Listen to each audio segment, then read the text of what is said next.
एक छोटा सा गांव था, नाम था विजयपुरा। उस गांव में एक लड़की थी, अनीशा। रोज स्कूल जाने से पहले कब्रिस्तान में अपने मम्मी पापा के पास जाकर रोती रहती थी। अनीशा के मम्मी पापा दोनों एक एक्सीडेंट में यमराज जी के पास चले गए थे। रोने के बाद वह चुपचाप स्कूल आती थी।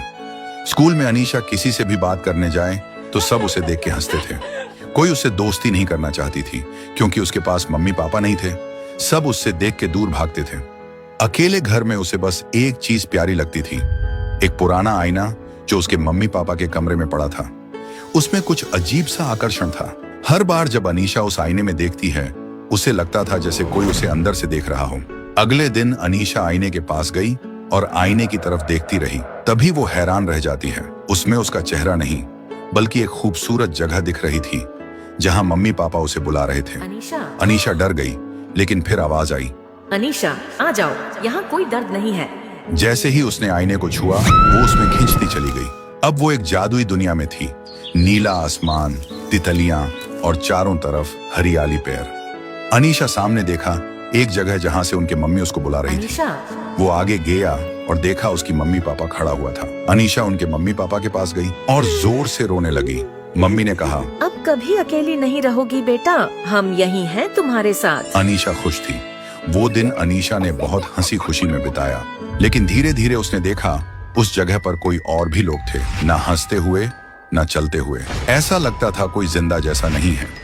फिर एक और लड़की मिली, नाम था रूपा। अनीशा धीरे धीरे रूपा के पास गई और रूपा बोली, ये दुनिया झूठ है, हम सब आईने में फंसे हुए हैं, हमारी आत्माएं असली दुनिया से काट दी गई है। अनीशा घबरा गई और वहाँ से आके उसके मम्मी के पास गई। मम्मी को पूछा, क्या यह सच है? ये दुनिया झूठ है? मम्मी की आंखें लाल हो गईं, आवाज बदल गई और बोली, अब तुम वापस नहीं जा सकती अनीशा, तुम्हारा जीवन अब यही है। अनीशा डर के मारे भागने लगी। वो दौड़ती है, चिल्लाती है और वो आईना के पास जाने लगी। आईने की चमकती हुई सतह को छूते ही अचानक वो जोर से चीखती है और वापस अपने कमरे में आ जाती है और दौड़ के उनके मम्मी पापा के कमरे पर चली जाती है और देखती है आईना उधर ही खड़ा हुआ था। बहुत शांत, कोई आवाज नहीं।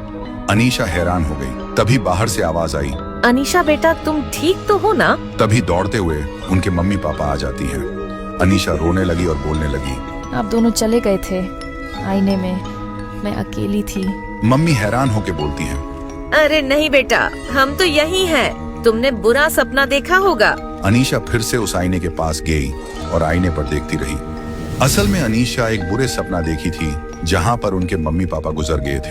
आपको ये वीडियो कैसा लगा कमेंट करके जरूर बताइएगा।